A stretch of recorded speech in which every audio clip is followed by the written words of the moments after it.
Hello, welcome to Shop Talk. Today we're looking at that Husqvarna 50 chainsaw, 50 cc's. This one features a 20-inch sprocket nose 3/8 bar and a .050 gauge chain. That is a skip tooth chain, chisel bit. You can see the sequence there. You got spacing between the teeth. Real nice cutting chain for this saw. And we'll take a close-up look at some of the features it has.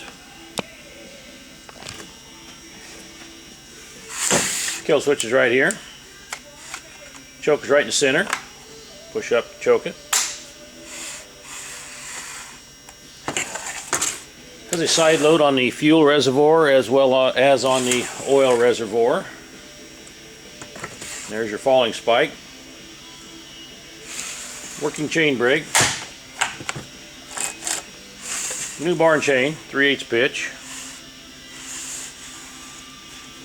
Just a great firewood saw. We'll go outside and make a cut with it.